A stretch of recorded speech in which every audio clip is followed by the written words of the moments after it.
ये horror video तो नहीं बन रही?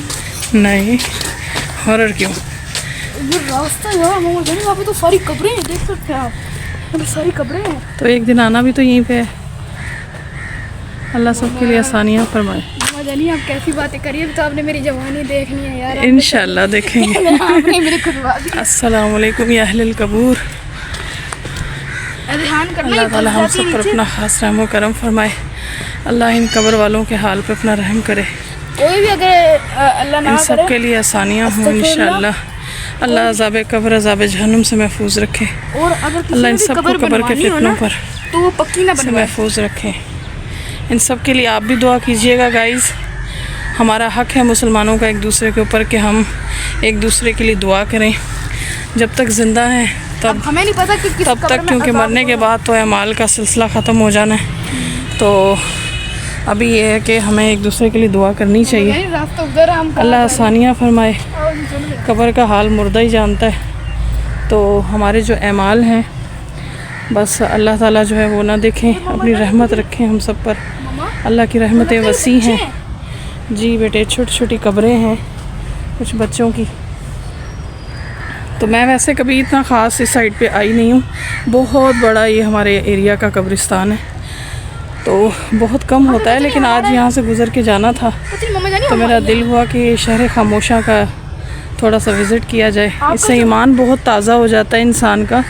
अल्लाह ताला हमारे ईमान को ताज़ा करे और हमारा जो है ईमान वो अल्लाह जो है कामिल फ़रमाए, उस पर हम सब का ख़ात्मा हो इंशाअल्लाह ताला। तो अल्लाह हम सब को नमाज़ों का पाबंद करे। तो ये है कि बस आज मैं गुज़री तो मेरा दिल किया, क्योंकि वालिदैन अब इसी दुनिया से जा चुके हैं। तो उस दुनिया में तो ये कब यादें जो हैं वो ये है कि कब्रिस्तान तक ले जाती हैं। मोस्टली कब्रिस्तान के अंदर दाखिल होना नहीं होता, बाहर मेन कभी कभी जो बहुत दिल करे या घबराए तो बाहर मेन वॉल के पास खड़े होकर ही दुआ कर दी या घर में ही दुआ कर दी। बस जेंट्स हजरात का होता है कि ज़्यादा वो जाएं, तो ज़रूर जाया करें आप लोग भी कब्रिस्तान, अपने प्यारों की कब्रों को ज़रा देखा करें, ख्याल किया करें उनका। पता नहीं मुझे क्यों कब्र में आने में डर लगता है। हमने भी इसी जगह जाना है। आज हम हक अदा करेंगे ना हमारे अपनों का, तो इंशाल्लाह कोई तो होगा जो हमारे लिए भी दुआ करेगा, हक अदा होगा इंशाल्लाह एक दूसरे का। ये तो देखें जी, नेकी है, जैसी करेंगे वैसे ही भरेंगे, और जैसी नेकियां दुनिया में करके जाएंगे वैसे अमाल आगे देखे जाएंगे। अल्लाह ताला रहम फरमाए, अल्लाह रहम फरमाए। दिल दहल जाता है वैसे आपस की बात है शहर खामोशा में आके। यहाँ खामोशी और सुकून तो बहुत है, लेकिन अल्लाह करे हमारी कब्रों के अंदर भी सुकून हो इंशाअल्लाह ताला। इस दुनिया की मुश्किलात, इस दुनिया में हौसलों की जंग लड़ते लड़ते लगता है किसी ने भी ताज़ा कब्र ली भी होगी, किसी अपने की, किसी प्यारे की। अच्छा, यहाँ पे आने के डर लगता तो ये है कि कब्रों को ख्याल किया करें, जाया करें थोड़ा सा, क्योंकि जब वो चले गए तो उसके बाद हम ही हैं ना हमारे अपनों के लिए। लेकिन आजकल हालात और वक्त ऐसा है कि जिंदों को कोई नहीं पूछता, मरों को कौन पूछेगा। कई अल्लाह वाले हैं जो पूछते हैं, जिन्हें आज भी अल्लाह का खौफ है, उसके नबी के अहकामात की फ़िक्र है, अपने नबी की बात को सुनते, मानते और उस पर अमल करते हैं। तो इंशाअल्लाह अल्लाह हमें भी अमल करने वाला बनाए। ये किसी की कब्र है और इसमें सुराख हुआ है। अल्लाह रहम करे, बस अल्लाह रहम करे। हिम्मत नहीं हो रही कि मैं आगे जा सकूं, बस अल्लाह हमें मुआफ़ फरमाए। हम गुनहगार हैं, ख़ताकार हैं जी। ये बस हट जाओ बेटे यहाँ से। तो छिपकली है। हाँ, तो कब्र ऐसी होगी ना बेटे अंदर से, बस अल्लाह रहम करे। हट जाओ, कब्र है। दिख रही है, हैं? हड्डी दिख रही है थोड़ी।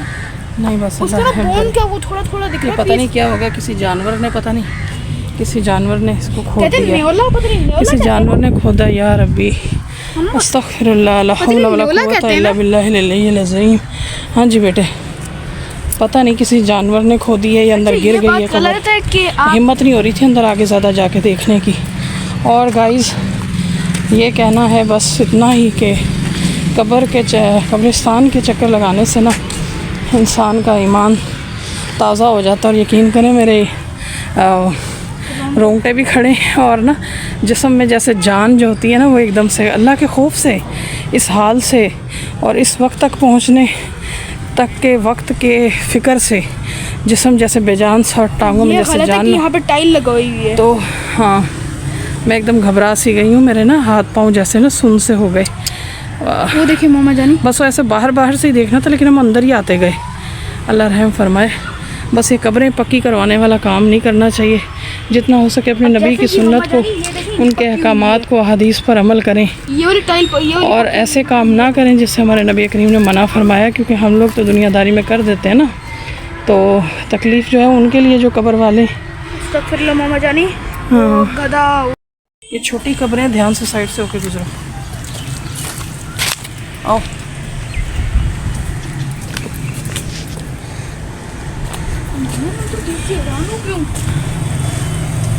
क्या चीज़?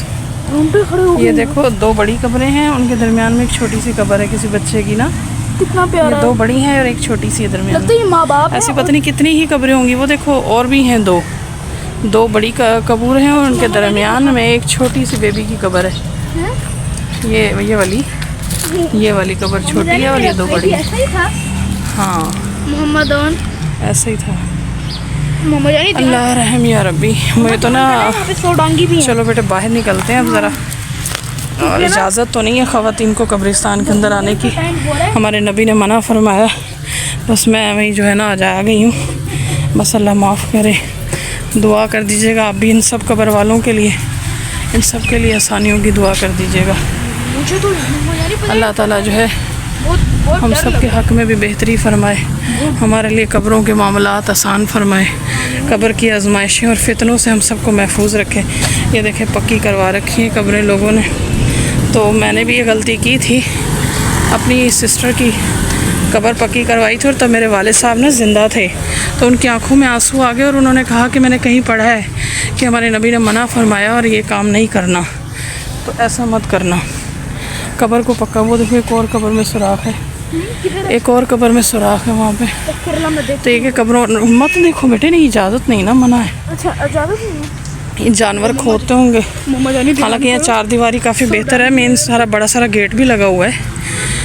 तो मेरे अब्बू मना करते थे, कहते थे कि आप ना कब्र पे टाइल मत लगवाओ। तो मैंने कहा अब्बू नहीं, बहुत मोहब्बत होती है ना जब अपने प्यारों से, तो बंदा कहता है कि अच्छा यार उनकी कब्रों को हम ही हैं जो पक्का कर रहे हैं, उनका ख्याल रख रहे हैं। तो उसके बाद मैंने वो करवा दी, लेकिन आज समझ आती जब वो ख़ुद दुनिया से चले गए और वो इस चीज़ की ना वो वसीयत करके गए थे कि बेटे कब्रों को पक्का ना, मेरी कब्र को पक्का ना करना और आइंदा ज़िंदगी में कभी किसी की भी कब्र को पक्का ना करना।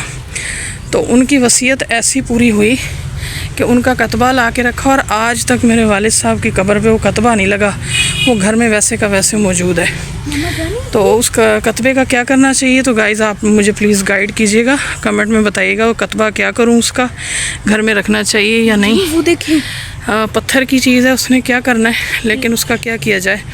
खैर तो वो नहीं लगा, अब्बू की वसीयत पूरी हो गई। अच्छा मामा हम लोगों को दुनियादारी में रंगीनियों में गुम हो गए और वो कतबा वहीं पड़ा रह गया, और शुक्र अल्हम्दुलिल्लाह उनकी वसीयत खुद ब खुद पूरी हो गई। अच्छा मामा जानी, मैं ये हर जगह पे देख रहा हूँ जहाँ पे दरख्त है ना, पता नहीं वहाँ पे काली चीज़ कोई बांधी हुई है। बस वो लोग करते हैं ना बेटे, बहुत कुछ ऐसा अजीब अजीब। वाइट अल्लाह में हर फितने से महफूज रखे। इस पूरे कब्रिस्तान में कई दरख्तों पे बंधा हुआ है कपड़ा। अभी भी मैंने उधर देखा है, वो कब्र जहाँ पे बिल्ली थी ना, उसके ऊपर ही दरख्त था और वहाँ पे बंधा हुआ था।